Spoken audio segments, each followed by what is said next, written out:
નમસ્કાર દોસ્તો, હું આપનો મિત્ર દિનેશ કણેત આપ સર્વનું હાર્દિક સ્વાગત કરું છું આપના પોતાના સૈયરા પ્લેટફોર્મ કણેત ગાઈડન્સ પર। દોસ્તો, ટાટ અને ટાટની હાયર સેકન્ડરી જે છે એમનું ઓફિશિયલ નોટિફિકેશન જે છે આવ્યું છે અને આ નોટિફિકેશન જે છે જે લોકોએ માસ્ટર ડિગ્રી કરેલી છે અને માસ્ટર ડિગ્રી સાથે જે છે બીએડ કરેલા હોય એમના માટે ખૂબ ઉચ્ચ પ્રકારની જે છે એ તક કહેવાશે। આમ તો નોટિફિકેશન અત્યારે જ્યારે હું લેક્ચર મૂકું છું એના 2-3 દિવસ ઓલરેડી થઈ ગયા છે, એટલે શાયદ આપ લેક્ચર જોયો હશે। શાયદ બની શકે કે દોસ્તો જે છે એ આપે ફોર્મ પણ ભરી દીધું હોય, પણ મુખ્ય મુદ્દો શું છે આજના લેક્ચરમાં દોસ્તો? એક તો હું તમને નોટિફિકેશનમાં કયા વ્યક્તિઓ એલિજિબલ છે એ કહીશ। એક તો આજના લેક્ચરમાં દોસ્તો એક્ઝામ ક્યારે આવવાની છે એ વાત કરશું, અને એક સ્પેશિયલી કોઈ ગવર્મેન્ટ સ્ત્રોત પરીક્ષા પાસ કરવા માટે કેવા લેવા જોઈએ એમના મુદ્દાઓની આજે ચર્ચા કરશું। આપ પ્રથમ વખત જે છે કણેત ગાઈડન્સ પર આવ્યા હોય, આપને લેક્ચરનું કન્ટેન્ટ યોગ્ય જણાય તો આપ લાઈક શેર સબસ્ક્રાઇબ કરી શકશો। ઠીક છે, તો સ્ટાર્ટ કરીએ દોસ્તો। ફરી એક વખત તમામ પ્રકારના જે શિક્ષક મહોદય છે 11-12 ની જે છે એ પરીક્ષાઓ આપવા માટે જઈ રહ્યા છે એમના માટે જે છે આ સ્પેશિયલી લેક્ચર છે। પહેલું છે કે ભાઈ જે કોઈ પણ પ્રકારની ટાટ અને એક ઉચ્ચતર માધ્યમિક માટેનો જે ઓફિશિયલ કાર્યક્રમ જે છે આપણને મળ્યો છે, આ ઓફિશિયલ કાર્યક્રમ પ્રમાણે જે છે એ આપણે જોવાનું એ છે કે ભાઈ આપણને જે છે એ કેવા પ્રકારની બાબતો સ્પેશિયલી સારી રીતે જોઈ શકાય છે। તમે જોઈ શકો દોસ્તો કે ભાઈ આપણે ત્યાં જે નોટિફિકેશન 5/2/2026 ના રોજ જે છે એ ઓફિશિયલ આવ્યું છે। ઉમેદવાર ક્યારથી ક્યાર સુધી ફોર્મ ભરી શકશે? તો કે ભાઈ આજેથી યાની કે 10/2/2026 થી 19 જે છે એ 2/2026 સુધીના જે છે એ ફોર્મ ભરી શકશો। ઓનલાઈન ફી પણ તમે એ સમયગાળામાં ભરી શકશો। પ્રાથમિક પરીક્ષા ઓલરેડી આપને એમસીક્યુ પ્રકારની જે છે, ત્યારબાદ મેન્સ જે વર્ણનાત્મક પ્રકારની રહેશે। તો પ્રાથમિક પરીક્ષા ઓલરેડી આપને કહી દીધેલી છે દોસ્તો, કેટલા? તો કે 29/3। તો આજે હું તમને કહું છું કે ભાઈ 10/2 આવી રીતે જે છે એ 10/3 એટલે તમારી પાસે દોસ્તો એટલીસ્ટ 30 દિવસ થાય 10/3 સુધી, અને એના પછી જે છે એ 29 યાની કે બીજા જે છે એ 19 દિવસ। તો આમ જોવા જાય તો તમારી પાસે કેટલા દોસ્તો? 49 દિવસ। એમાંથી લગ્ન પ્રસંગ આવે, કોઈક એવો પ્રસંગ કે જેમાં જવું જ પડશે, હે ને?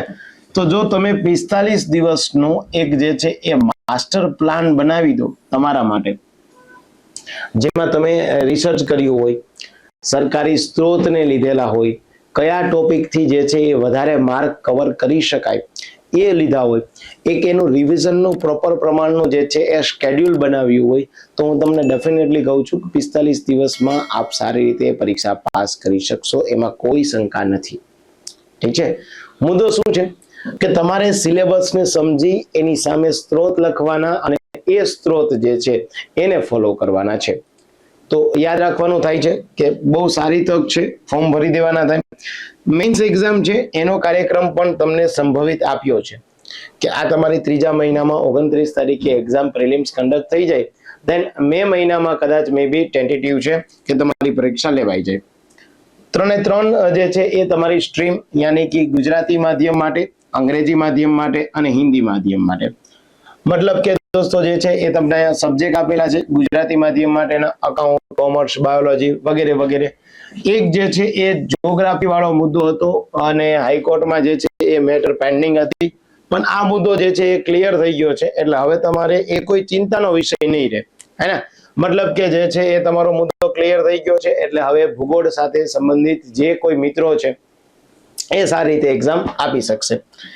અંગ્રેજી માધ્યમમાં પણ તમને ટોપિક આપ્યા અને હિન્દી માધ્યમમાં પણ account, commerce, economics, English, Hindi, psychology અને સોશિયોલોજી જેવા ટોપિક આપ્યા। કોણ ફોર્મ ભરી શકશે? તો એના માટે એક તો તમારે માસ્ટર ડિગ્રી જોશે, હે ને? તમે જેમાં માસ્ટર ડિગ્રી કરી હશે એમાં, અને એની સાથે બીએડ। હવે ઘણી વખત એક ક્વેશ્ચન થાય કે સર માસ્ટર ડિગ્રી છે પણ બીએડ ના લાસ્ટ સેમમાં છું, અથવા તો બીએડ છે અને માસ્ટર ડિગ્રીના લાસ્ટ સેમમાં, તો યાદ રાખજો કે લાસ્ટ સેમમાં હોય એ વ્યક્તિઓ એલિજિબલ છે જ। ઓફિશિયલ નોટિફિકેશનમાં જે છે આપેલું જ છે કે જે લોકો લાસ્ટ સેમમાં હશે એ ફોર્મ ભરી શકશે, પણ જ્યાં સુધીમાં તમારું ડોક્યુમેન્ટ વેરિફિકેશન આવે, જ્યાં સુધીમાં તમારી મેન્સ એક્ઝામ આવે, ત્યાં સુધીમાં તમારું કમ્પ્લીટ માસ્ટર ડિગ્રી ઓર બીએડ આ કમ્પ્લીટ હોવું જોઈએ. એટલે લાસ્ટ સેમમાં હોય તો આપ ચિંતા ન કરતા, આપ ફોર્મ ભરી શકશો, આપ એલિજિબલ છે. ઓફિશિયલ નોટિફિકેશન કનેક્ટ ગાઈડન્સ જે છે એ ટેલિગ્રામ ચેનલ કે જેમાં 20,000 જેવા સબસ્ક્રાઇબર છે ત્યાં મેં મૂકેલું છે, તો આપ વાંચશો તો આપને ધ્યાનમાં આવશે. બીજી બાબત, પરીક્ષાની ફી કેટલી છે? સામાન્ય કેટેગરીના જે ઉમેદવાર છે, જનરલ કેટેગરીના, એમના માટે 500 છે, અને જે રિઝર્વેશન કેટેગરીમાં આવે છે, એસસી, એસટી, ઓબીસી, ડબલ્યુએસ, દિવ્યાંગ વ્યક્તિઓ છે, તો એમના માટે 400 રૂપિયા ફીઝનું નિર્ધારણ છે. બીજી બાબત, કસોટી કેવી રહેશે દોસ્તો? 2 પ્રકારની એક્ઝામ કન્ડક્ટ થવાની છે, કોઈ પ્રકારનું ઇન્ટરવ્યુ રહેવાનું નથી. ઓકે, એક એક્ઝામ જે છે તમારી પ્રાથમિક અને એક એક્ઝામ તમારી મેન્સ. પણ યાદ રાખજો, તમારું જે કઈ પ્રકારનું સિલેક્શન થવાનું છે એ તમારી મેન્સ એક્ઝામના આધારે તમારું સિલેક્શન થવાનું છે. પ્રિલિમ પરીક્ષા માત્ર ક્વોલિફાઈંગ છે. હવે તો જે છે જૂના તમામ પ્રકારના નિયમો પણ નીકળી ગયા છે કે લાઈક તમારા જે છે એજ્યુકેશનના માર્ક જે છે એ કાઉન્ટ થતા હતા, એ બધું હવે 1 થી 6 માં છે, હે ને? અત્યારે જે છે આમાં કશું જ નહીં. મતલબ પ્રાથમિકમાં જે છે તમને બધું જોવા મળશે. હવે 11માં 12માં 9-10 ના ધોરણમાં કોઈ પ્રકારના તમારા એજ્યુકેશનના માર્ક કાઉન્ટ નહીં થાય. તમે જે સ્પર્ધાત્મક પરીક્ષા આપી છે એમાં પણ જે મેન્સ એક્ઝામ જે છે 9, 10 અને 11, 12 માં આપી છે એના આધારે તમારું સિલેક્શન થશે. પ્રાથમિક પરીક્ષામાં દોસ્તો 200 માર્કની હશે, અને આ 200 માર્ક જે છે એ કેવા એમસીક્યુ ફોર્મમાં હશે. એક વિભાગ 1 છે, 100 ક્વેશ્ચન હશે. એક વિભાગ 2 છે, એમાં 100 ક્વેશ્ચન હશે. ઠીક છે? યસ. અને એમાં પ્રથમ વિભાગ છે કે જેમાં દરેક ઉમેદવાર માટે સરખો હોય, મતલબ જે આ જેટલા લોકો આપે છે બધા માટે સરખો. અને બીજો જે વિભાગ છે દોસ્તો, એ જે તે સબ્જેક્ટ સાથે જે છે એ રિલેવન્ટ હોય. એક તો કોમન ટોપિક છે, કોમન ટોપિક બધા માટે કોમન પેલા 100, અને ત્યારબાદ જે છે સબ્જેક્ટ હશે એમના માટે. અને યાદ રાખવાનું કે બંને વિભાગનું એક સળંગ પેપર રહેશે. અને સમયગાળો કેટલો રહેશે? તો કે તમારો સમયગાળો દોસ્તો જે છે એ કેટલો? તો કે ભાઈ તમારી પાસે જે છે એ 3 કલાકનો જે છે એ સારો એવો સમય રહે છે, 180 મિનિટ. એક પ્રશ્ન માટે જે છે એ સાચો હશે તો 1, અને ખોટો પડશે તો તમારી પાસે 1/4, યાની કે જે છે એ નેગેટિવ માર્કિંગ છે. મુખ્ય કસોટી, જેટલા પણ તમે જે છે એ પ્રાથમિક કસોટીમાં જે છે એ ક્વોલિફાય થશો એ ત્યારબાદ જે છે મુખ્ય પરીક્ષામાં આવશે. અને એના માટે થઈ અને મુખ્ય પરીક્ષામાં 2 પ્રશ્નપત્ર હશે. એક તો તમારું લેંગ્વેજનું પેપર છે, ગુજરાતી, હિન્દી, અંગ્રેજી, અને 100 ગુણ. અને બીજું તમારા જે છે એ સબ્જેક્ટનું છે, હે, તમે જે સબ્જેક્ટમાં જે છે એ અપ્લાય કર્યું એના માટે. અને એમાં તમારે યાદ રાખવાનું કે ભાઈ પ્રશ્નપત્ર 1માં 100 ગુણ માટેનો સમય હવે કેટલો થઈ ગયો છે? 150, યાની કે 2.5 કલાકનો જે છે એ તમારી પાસે સમય છે. તો યાદ રાખજો કે 2 કલાક અને 30 મિનિટનો તમને સમય મળશે. શેમાં? Paper number 1. પેપર નંબર 2 જે છે એમાં તમને 180, યાની કે 3 કલાકનો ઓફિશિયલ જે છે સમય નોટિફિકેશનમાં આપેલો છે. ઘણા બધા ઉમેદવારોને આમાં થોડી ક્વેરી હતી, પણ ઓફિશિયલ નોટિફિકેશન જોઈ અને હું તમને સારાંશ કરીને આપી દઉં છું કે આટલું તમારે કરવાનું થાય છે. એનાથી વિશેષ જે તમારું દોસ્તો જે છે પ્રશ્નપત્ર 1 છે મેન્સ વાળું, હે ને? ત્યાં તમારી પાસે જે છે એ લેંગ્વેજમાં જે છે એ નિબંધ છે, સંક્ષેપીકરણ છે, પત્ર લેખન છે, ચર્ચા પત્ર, વ્યાકરણના મુદ્દાઓ તમને આપેલા છે એ. અને ત્યારબાદ તમારું ઇંગ્લિશ સેમ તમને જે છે અહીંયા આપેલું છે, રિપોર્ટ રાઇટિંગ છે, વિઝ્યુઅલ ઇન્ફોર્મેશન આપેલી છે, ફોર્મલ સ્પીચ છે, જે છે એ ગ્રામરના મુદ્દાઓ તમને પહેલાની જેમ આપેલા છે. પ્રશ્નપત્ર 2 અગાઉ કરતા અત્યારે થોડું ચેન્જ થયું છે, પણ યાદ રાખજો કે કોઈ તમારા સિલેબસમાં ચેન્જ નથી થયું.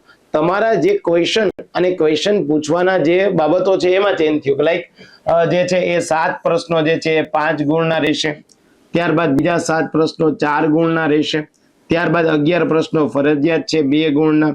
અને ત્યારબાદ જે છે એ જગ્યાઓમાં હેતુલક્ષી પ્રશ્ન પેર બનાવવાની હોય, સાચા ખોટા કરવાના છે, આવા જે છે એ 15 ક્વેશ્ચન. આ ચેન્જ થયું છે. લોકોમાં ઘણી બધી કન્ફ્યુઝન હતું અને મને વારે વારે પૂછતા સર કોઈ સિલેબસમાં ચેન્જ? ના, સિલેબસ ચેન્જ નથી દોસ્ત, પ્લીઝ હંમેશા સમજવાનું. હવે તમને થાય કે આના માટે થઈ અને ઓફિશિયલ સ્ત્રોત શું લેવાના? જો દોસ્ત, હંમેશા મેન્સ હોય ને એ હંમેશા તમારી મૌલિકતાના આધારે હોય.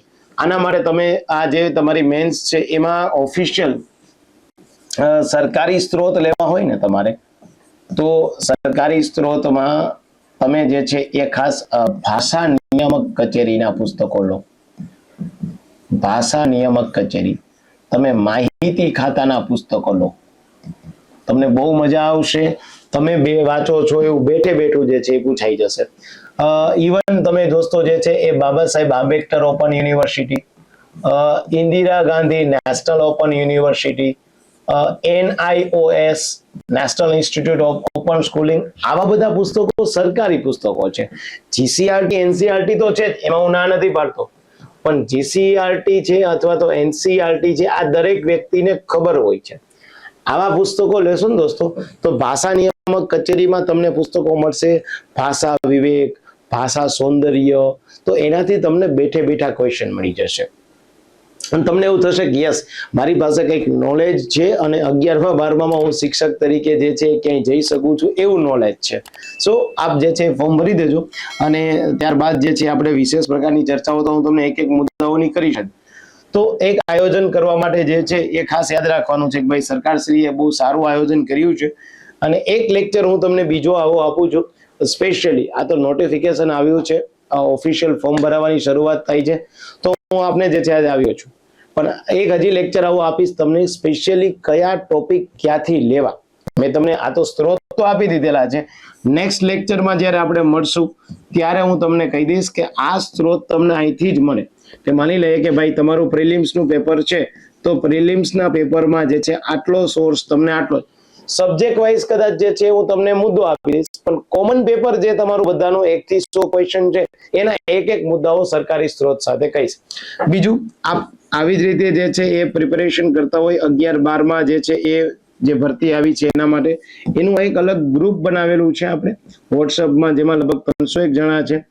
તો એના માટે તમારે જોઈન્ટ થવું હોય તો આમાં વોટ્સઅપમાં મને જોઈન્ટ ટાટ લખી અને મોકલી આપજો, જેથી તમને ગ્રુપમાં એડ કરી શકીએ અને નવો લેક્ચર કંઈ મૂકીએ તો તમારા સુધી અપડેટ પણ પહોંચી શકે છે. ઠીક છે, તો થેન્ક યુ વેરી મચ દોસ્તો.